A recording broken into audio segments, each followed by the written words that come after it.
Hello friends, this is Deepak Singh और आज हम टॉपिक डिस्कस करेंगे एमपी लैट्स का टॉपिक हम डिस्कस करेंगे।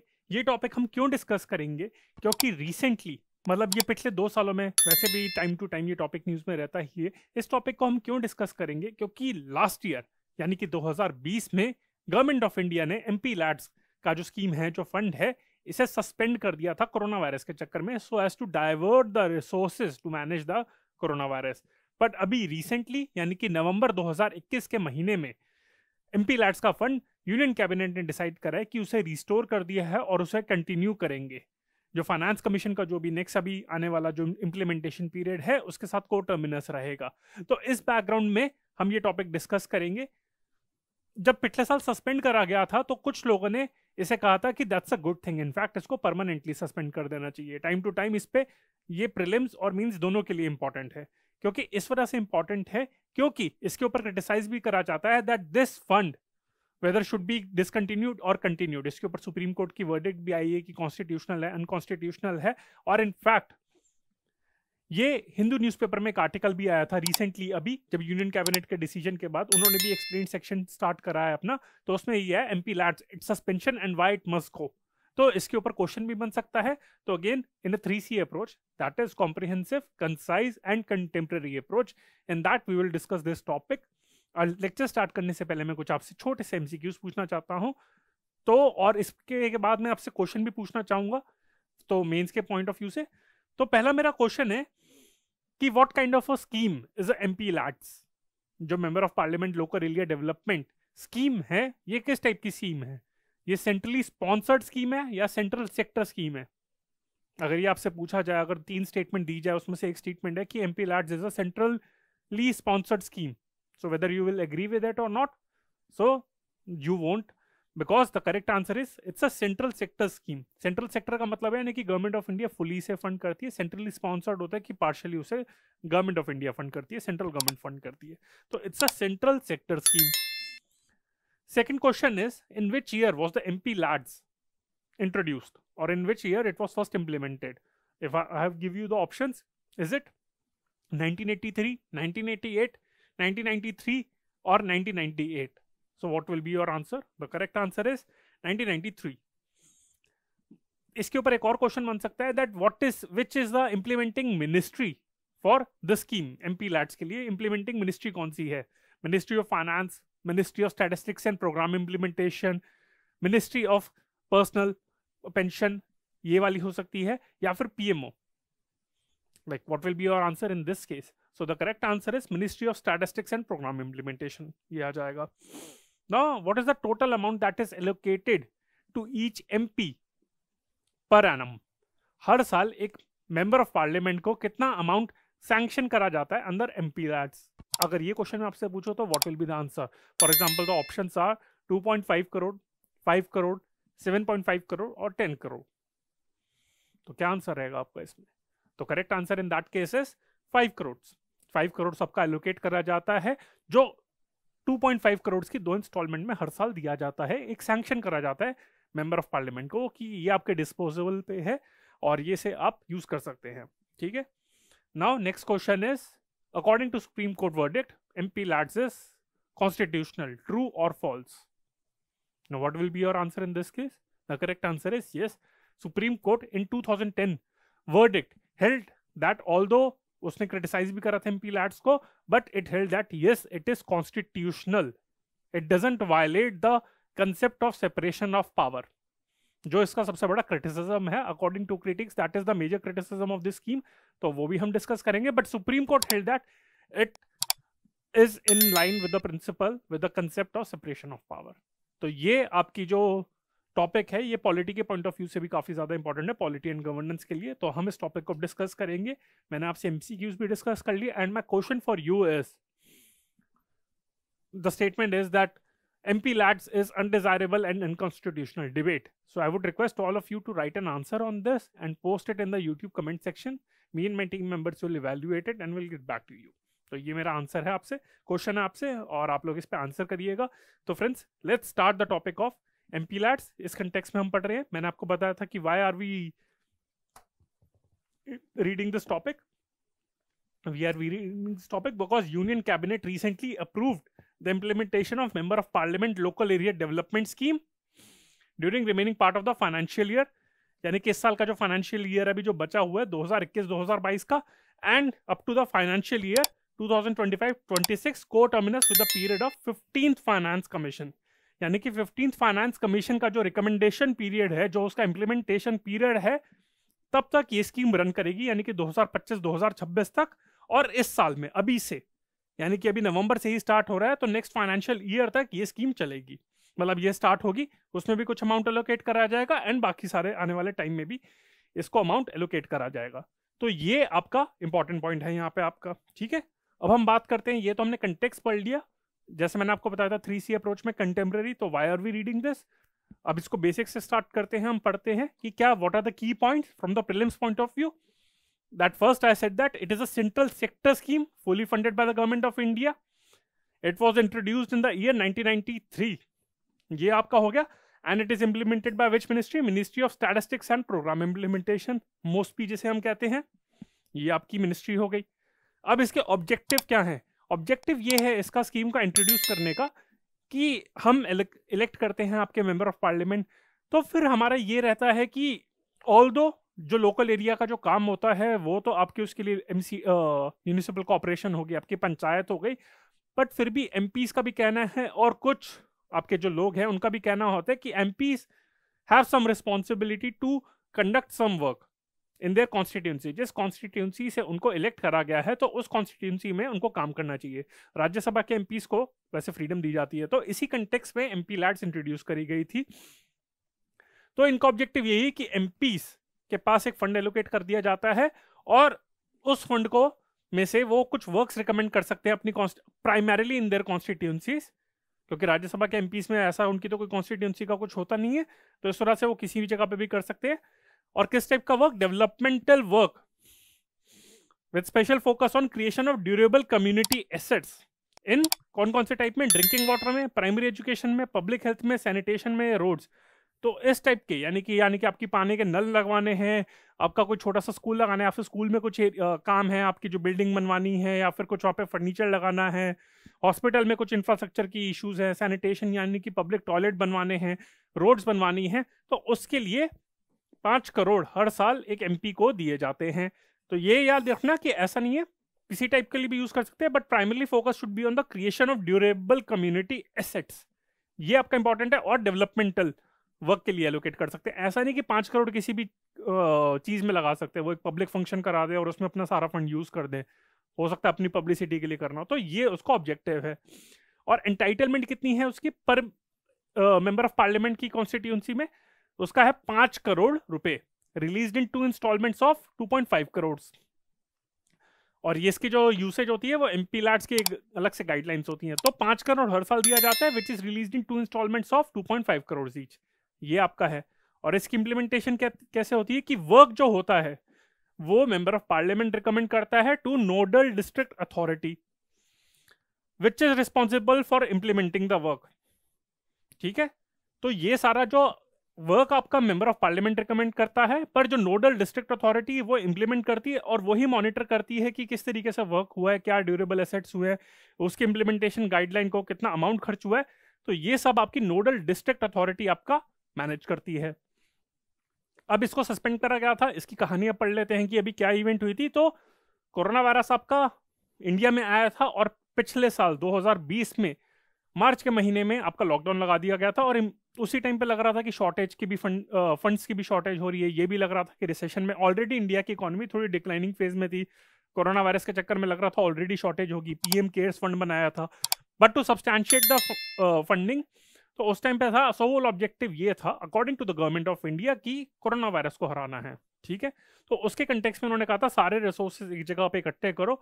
तो एमपी लैड्स को पिछले फाइनेंशियल ईयर में और इस फाइनेंशियल ईयर में ये डिसाइड करा गया था कि इंप्लीमेंट नहीं करेंगे, ठीक है, ये डिसाइड करा गया था। और जो सारे फंड्स हैं जो एमपीज के, that will be put at the disposal of ministry of finance. तो ये कहा गया था सारे जो फंड्स है वो, काफी सारे फंडिंग्स, काफी प्रोग्राम्स में वहां पे इश्यूज में फंडिंग रोक गई थी, उसमें एक एमपी लैड्स भी था, तो इसके अंदर भी फंडिंग रोक दी गई थी। और जो भी फंड एलोकेट होता था, यानी कि 5 करोड़ पर एमपी था, वो मिनिस्ट्री ऑफ फाइनेंस को दे दिया गया था कि आप यूज करो, आप डिसाइड करिए इसे कैसे एलोकेट करना है। इस बैकग्राउंड में सस्पेंड कर दिया गया था। फर्स्ट वेव आई, फिर सेकेंड वेव आई, सेकेंड वेव के कंटेक्स्ट में भी इसे रिज्यूम नहीं कर दिया गया। पर अब लग रहा है कि कोरोना वायरस अभी भी, अब ऐसा लग रहा है कि कंट्रोल में है, कोरोना वायरस दोबारा नहीं आएगा। तो इस बैकग्राउंड में और गवर्नमेंट ऑफ इंडिया के अकॉर्डिंग इकोनॉमिक रिकवरी हो रही है। अब कब तक होती है वो अलग चीज है, हो सकता है थर्ड वेव आ जाए, उसका भी डर लगता है। पर चांसेस है कि चलो वैक्सीनेशन काफी हो गई है, अब कोरोना वायरस नहीं आएगा, अगर आएगा तो we are ready to deal with it. So in this background union cabinet ने डिसाइड करा टू रिस्टोर एमपी लैड्स, और साथ में गवर्नमेंट ऑफ इंडिया ने ये भी जस्टिफिकेशन की है कि एक थर्ड पार्टी इवैल्यूएशन कराई थी 216 डिस्ट्रिक्ट में, और उसकी रिपोर्ट के रिकमेंडेशन पे ही एमपी लैड्स को कंटिन्यू करा जा रहा है। तो इस बैकग्राउंड में इसको रिस्टोर करा जा रहा है। और इसका फंडिंग का मैंने आपको बताया था कि क्या था। तो अभी जो रिमेनिंग फाइनेंशियल जो आपका पीरियड है आपका, यानी कि इस साल के, तो मैंने आपको बताया था पिछले साल तो एमपी लैड्स को करा नहीं गया था, इंप्लीमेंट नहीं करा गया था। इस साल में भी अब देखा जाए फाइनेंशियल ईयर क्या है, अभी नवंबर 2021 तो चल ही रहा है, तो कुछ महीने बचे। तो बचे कुछ पीरियड के लिए सिर्फ 2 करोड़ दिए जा रहे हैं पर एमपी, वो एक इंस्टॉलमेंट में दे दिया जाएगा। एंड आने वाले सब्सिक्वेंट ईयर में, यानी कि 2022-23 का जो फाइनेंशियल ईयर है, उसमें सेम फंडिंग मैकेनिज्म होगा जो मैंने आपको बताया था। और वो क्या होगा आपका 5 करोड़ पर एनम पर एमपी। ठीक है, वो आपके 2022-2023 से फाइनेंशियल ईयर तक 2025-2026 ये ईयर इंपॉर्टेंट है, इसका इंप्लीमेंटेशन पीरियड, क्योंकि ये पूछ सकते हैं पहले से कि कब तक दिया जाएगा। ठीक है, तो इस साल के जो बचा हुआ फाइनेंशियल ईयर है उसमें 2 करोड़ दिए जाएंगे, बट सब्सिक्वेंट फाइनेंशियल ईयर्स में को terminus with the recommendations of the 15th finance commission, तो वहां पे 5 करोड़ रुपए दिए जाएंगे इन 2.4 करोड़ की 2 इंस्टॉलमेंट में। ठीक है, तो टोटल फाइनेंसेस कितने लगेंगे आपके up to the financial year 2025-2026 तक, यानी कि कितना अमाउंट लगेगा 17,000 करोड़ से ऊपर, टू बी प्रिसाइज 17,417 करोड़, यानी कि अब देख लीजिए कितना ज्यादा बड़ा अमाउंट है। तो ये एलोकेट करा जाएगा। अब हम इसके बात करते हैं कि इसके बेनिफिट्स क्या हैं। बेनिफिट्स मैंने यही बताया कि एमपीज की भी ऑब्लिगेशन होती है। For example, now the analysis part starts, now the comprehensive part starts, क्योंकि मैंने बताया था मेंस के लिए बहुत ज्यादा इंपॉर्टेंट है। इस साल के मेंस के लिए इस पे क्वेश्चन आने के चांसेस हैं, अगले साल भी आ सकते हैं इस पे, क्योंकि हो सकता है इस साल ना पूछे, यूपीएससी को लग रहा हो कि AQ बायस पे दीपक सिंह पढ़ा रहा होगा इस लेक्चर को, या फिर ये भी हो सकता है, तो वो हो सकता है अगले साल पूछ ले, तो अगले साल के लिए भी रिकमेंड करेंगे। Just kidding. ठीक है, तो इसके बेनिफिट्स क्या हैं? बेनिफिट्स मैंने आपको यही बताया था कि MPs also have some obligation for their constituency, number 1। Number 2, it will revive the local economy. ठीक है, एंड नंबर 3, इट विल, जो मैंने उसको ऑब्जेक्टिव बताया था, it will lead to creation of durable assets for development purpose. तो ये भी हो जाएगा आपको। और अगर देखा जाए इसका बेनिफिट देखा जाए तो क्या है, अभी तक इसका अगर ऑडिट करा जाए कि कितना इसका बेनिफिट रहा है since the Inception of the scheme, a total of over 19 lakh works or projects have been completed with financial implication of 54,000 crore से ऊपर, to be precise 54,171 करोड़ का अमाउंट ऑफ वर्क अभी लगा है। अब इसमें से कितना पैसा इधर उधर हुआ है वो अलग चीज है, वो इसमें क्रिटिसिज्म पे भी आऊंगा मैं। ठीक है, तो ये इसका है, और इतना 19 लाख वर्क्स, यानी कि, और 19 लाख प्रोजेक्ट्स आपके इंप्लीमेंट हुए हैं इस स्कीम के अंदर। तो these are the benefits. In case if you want to, अगर इस पर क्वेश्चन है क्रिटिकल एनालाइज और डिबेट, तो ऐसा नहीं कि क्रिटिसिज्म में लिख दीजिए, ये पॉइंट्स भी लिख दीजिएगा। ठीक है, अब हम आते हैं इसके क्रिटिसिज्म पे आते हैं। सबसे पहला क्रिटिसिज्म तो यही आता है कि मिसयूज है, करप्शन है, इट्स प्रोन टू करप्शन। ठीक है, मिसयूज आ जाता है, तो यही आता है कि जो फंड एमपी को दिया जाता है उसके डिस्पोजल पे जो फंड होता है वो क्या करता है, उसे मिसयूज करता है कि जो भी लगता है उसकी कॉन्स्टिट्यूंसी में उसके फेवर में काम कर रहे हैं या फिर उसके रिलेटिव है, तो उन्हीं को कॉन्ट्रैक्ट दिया जाता है, अपने रिश्तेदारों में, अपने दोस्तों में। तो ये इसका सबसे बड़ा इसका मिसयूज इसका है कि करप्शन भी हो जाती है, कितने मिस अप्रोप्रिएट कर दिया जाता है, क्योंकि इतना ज्यादा अमाउंट है, 54,000 करोड़ अब तक इस पे इंप्लीमेंट करा गया, तो उसमें से करप्शन काफी ज्यादा हुई होगी, काफी ज्यादा अमाउंट है। फिर आता है नॉन यूटिलाइजेशन ऑफ अमाउंट। एक तो ये है कि यूज हो रहा है तो करप्शन है, पर दूसरा एग्जांपल है कि यूज भी नहीं हो रहा, क्योंकि उनको लगता है कि ऑलरेडी एमपीज अपना इधर उधर फंड्स है, ये क्रिटिसिज्म है। तो एक रिपोर्ट पब्लिश करी हुई थी इंडिया स्पेंड में, तो उसके अकॉर्डिंग ये रिपोर्ट हुई थी 2015-2016, आई थिंक 2016 में पब्लिश हुई थी। तो इस रिपोर्ट के अकॉर्डिंग ये था कि उन 1993 से, तो प्रिसाइज दिसंबर 1993 से जब से स्कीम लॉन्च हुई है, 5,000 crore was lying unspent with various district authorities as of May 2015। तो यानी कि 5,000 करोड़ का अमाउंट, इतना बड़ा अमाउंट अब तक बचा हुआ था। अब इसको कहीं और पे लगा सकते थे लेकिन यूज ही नहीं हुआ, and that's a huge amount. और साथ में ये भी कहा जाता है कि उस साल में अगर देखा जाता, year after they took office, 298 of the 542 members of the 16th Lok Sabha have not spent a rupee from the 5 crore. तो ये 2016 में रिपोर्ट आई थी आपकी, तो उसमें से यही था कि अराउंड 300 मेंबर ऑफ पार्लियामेंट्स ने पिछले एक साल में 1 रुपया तक नहीं निकाला 5 करोड़ रुपए में से। तो यानी कि ये आपका फंड यहाँ पे टाई हो जाता है, इस फंड को इधर उधर कहीं और पे लगा दो, किसी और मिनिस्ट्री को एलोकेट कर दो जो फंडिंग शॉर्टेज रहती है, तो वहां पे लगा देना चाहिए, एमजी नरेगा में लगा दीजिए, कहीं और लगा दीजिए जहां पे डेवलपमेंट वर्क्स के लिए आ रही है। तो ये हो गया, एक तो ये कि फंड्स को यूज नहीं करा जा रहा, दूसरा अगर यूज करा जाता है तो उसका मिसयूज हो जाता है। ठीक है, अब हम तीसरे पे आते हैं, सेपरेशन ऑफ पावर। ये सबसे इंपॉर्टेंट पॉइंट है आपका, इस पे मैं इसके काउंटर आर्ग्यूमेंट्स पे भी आता हूं। ये कहा जाता है कि ये अनकॉन्स्टिट्यूशनल है। Again I am quoting, it's according to the critics. अभी मैं आऊंगा सुप्रीम कोर्ट की वर्डिक्ट ने, जहां पे उसने according to supreme court it is constitutional, so that rest the case. But in spite of the supreme court verdict, many of the critics still keep on saying that it is unconstitutional, but according to Supreme Court it is constitutional. Okay, but still many criticize that and claim that Supreme Court was wrong in that case. Not only the opposition parties यहाँ पे खुश है क्योंकि उनको लगता है उनको funds मिल जाएंगे। ओके, इसी वजह से उसको रिस्टोर करा जा रहा है।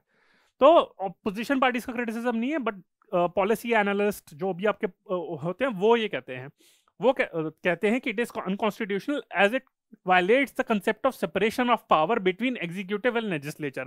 क्योंकि लेजिस्लेचर का काम होता है लॉ बनाना, एग्जीक्यूटिव का काम है उसे इंप्लीमेंट करना। पर इस केस में क्या कर रहे हैं कि वहां पे लेजिस्लेचर ही आपका एग्जीक्यूटिव का काम कर रहा है कि वो रिकमेंड कर रहे हैं कि किस टाइम का वर्क होना चाहिए अपनी कॉन्स्टिट्यूंसी में। सो कोई भी अगर एग्जीक्यूटिव है, यानी कि कोई हारा हुआ कैंडिडेट भी है, ऑल्दो मतलब हारा हुआ मतलब वो मेंबर ऑफ पार्लियामेंट तो बन चुका है पर आपका इस टाइम पे पावर में नहीं है, फिर भी वो अपनी कॉन्स्टिट्यूंसी में कुछ काम करा रहा है, तो यानी कि वो एग्जीक्यूटिव का काम कर रहा है। तो ये कंसेप्ट सेपरेशन ऑफ पावर का जो आपका बेसिक स्ट्रक्चर के अंदर भी आता है उसे वायलेट करता है।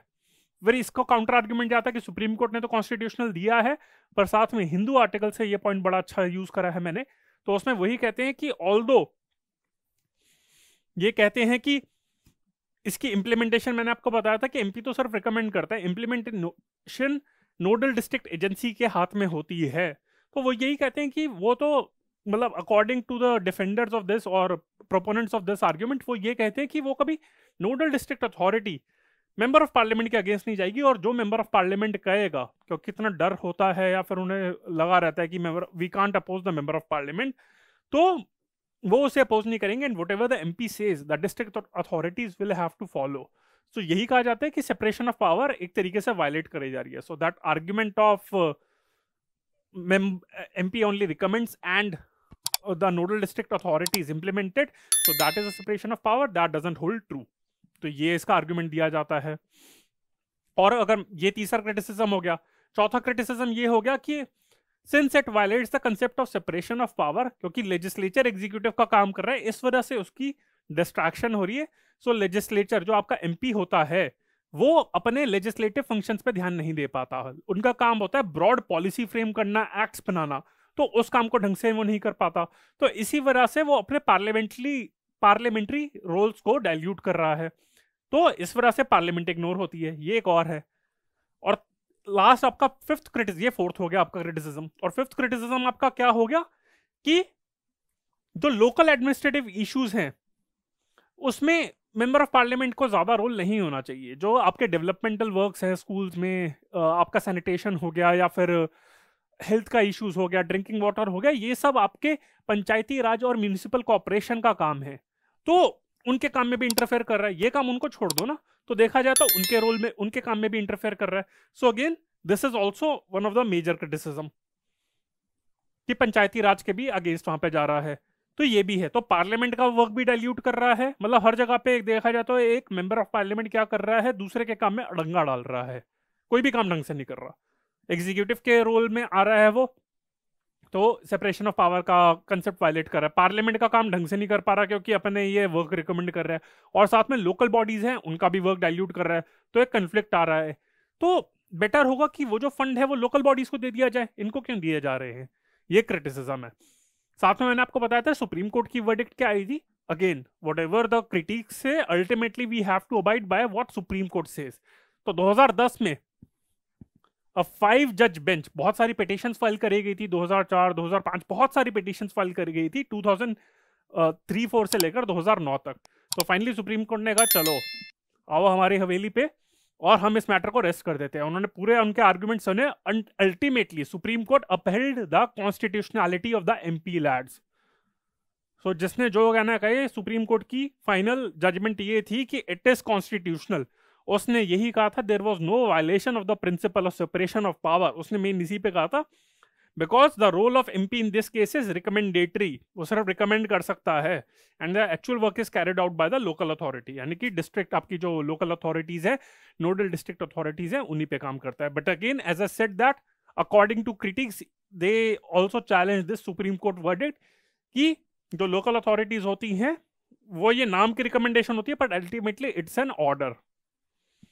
तो फ्रेंड्स ये आपका टॉपिक था एमपी लैड्स का, इसको मैंने कॉम्प्रिहेंसिव वे में पूरा समझा दिया है। जो आर्टिकल आए थे, जो हिंदू में आर्टिकल आया है, तो वो सारे मैंने इसके क्रिटिकल एनालिसिस ओपिनियन को भी इंक्लूड करके कर दिया है। आई थिंक इस लेक्चर को देखने के बाद आपको कोई और पढ़ने की जरूरत नहीं पड़ेगी। If you have some more points then you can always you are welcome to add that in the comment section. अगर आपको कहीं और पे लगता है कि if you have some more points please feel free to share with us. तो friends I hope you like this lecture. अगर आपको ये लेक्चर पसंद आया हो तो please feel free to comment on this lecture, like it and share with your fellow aspirants. और हम ये बहुत सारे सोशल मीडिया प्लेटफॉर्म से हम अभी प्रेजेंट हैं, फेसबुक हो गया, टेलीग्राम हो गया, इंस्टाग्राम हो गया, यूट्यूब हो गया, और ये हमारा कॉन्टैक्ट नंबर है। तो friends this is Deepak Singh on behalf of AQ Bias। Bye, thank you.